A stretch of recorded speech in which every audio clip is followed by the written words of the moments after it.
সরিয়ে দেওয়ার চেষ্টা করেছিলেন, কিন্তু তারা ব্যর্থ হন। ব্রিটিশের হাতে ধরা পড়ার আগে দেশপ্রেমিক প্রফুল্ল চাকি আত্মহত্যা করেন। 19 বছর বয়সী যুবক ক্ষুদিরাম বোস ব্রিটিশের হাতে ধরা পড়েন। বিচারে তার ফাঁসি। ব্রিটিশরা অভিযান চালিয়ে অনেক সক্রিয় করতে পারেন। সালটা যখন 1906, তখন গোটা ভারতবর্ষ জুড়ে চলছে আন্দোলনের জোয়ার। স্বাধীনতা সংগ্রামীদেরকে আটকে রাখার জন্য ব্রিটিশ সরকার থেকে তৈরি করেছিল আদিগঙ্গার ধারে এই আলিপুর জেল।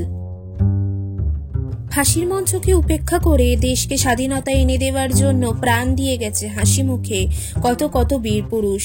তাদের মধ্যেই রয়েছে অনন্ত হরি মিত্র, প্রমোদ রঞ্জন চৌধুরী, দীনেশ গুপ্ত, রামকৃষ্ণ বিশ্বাস এবং দীনেশ মজুমদারের মতন বীর সন্তানরা।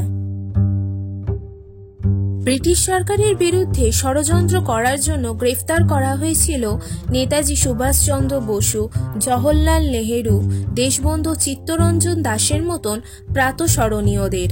ব্রিটিশ সরকারের নির্মম অত্যাচারের জন্য অনেক বীর সন্তানরা মৃত্যুবরণ করেন এবং অনেকে মৃত্যুদণ্ডের আবেদনও জানান। 2004 সাল 14ই আগস্ট কার্যত এই আলিপুর জেলেই ধনঞ্জয় চট্টোপাধ্যায়কে মৃত্যুদণ্ডে দণ্ডিত করা হয়। এই জায়গাটা তৈরি করা হয়েছে কয়েদিদের জীবনচর্চা নিয়ে। এইখানে কয়েদিরা কি করে থাকতো, খেত, চুল কাটতো, স্নান করত, এমনকি অত্যাচারের প্রতিটা নমুনাও এখানে রয়েছে। বর্তমানে কয়েদিদেরকে সরিয়ে নিয়ে যাওয়া হয় বারুইপুর জেল এবং প্রেসিডেন্সি জেলে।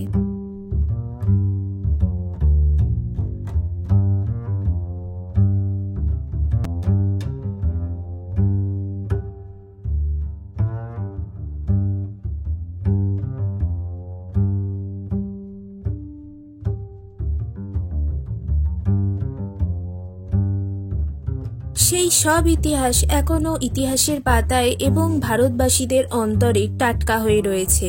আমাদের 75তম স্বাধীনতা দিবসে এই আলিপুর জেল পরিণত হয় আলিপুর জেল মিউজিয়ামে।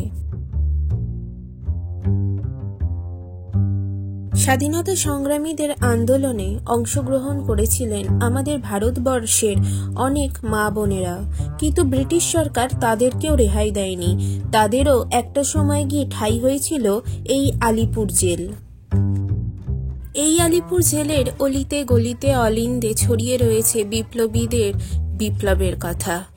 আজ এই আলিপুর জেল পরিণত হয়েছে মিউজিয়ামে, কিন্তু আজও এই আলিপুর জেলে পা রাখলে আমরা ভারতবাসীরা সেই বিপ্লব এবং স্বাধীনতা সংগ্রামীদের স্পন্দন খুঁজে পাই। স্বাধীনতা সংগ্রামী, বিপ্লবী, বিদ্রোহী, নামি দামি রাজনৈতিক বিদ থেকে শুরু করে অনেকেরই ঠাঁই হয়েছিল এই আলিপুর জেল। নির্দোষী থেকে শুরু করে দোষীরা আসত এইখানে নিজেদেরকে সংশোধন করতে, কিন্তু আজ তাদের ঠাঁই হয়েছে অন্য কোথাও। কারণ শহরতলির বুকে এইরকম একটা সংশোধনাগার হয়ে উঠছিল নিরাপত্তাহীন, তাই তাদের জায়গা বা ঠাঁই অন্য কোথাও। আলিপুর জেল সম্পর্কে তোমাদের সাথে আমার জানা অজানা অনেক তথ্যই শেয়ার করলাম। পরবর্তী এপিসোডে তোমাদের সাথে আরও ইন্টারেস্টিং গল্প নিয়ে ফিরবো। তার জন্য আমার ভিডিওগুলোকে এন্ড অবধি দেখতে হবে, চ্যানেলটাকে সাবস্ক্রাইব করতে হবে, কমেন্ট করতে হবে আর শেয়ার করতে হবে। চলো এখন বাই বাই।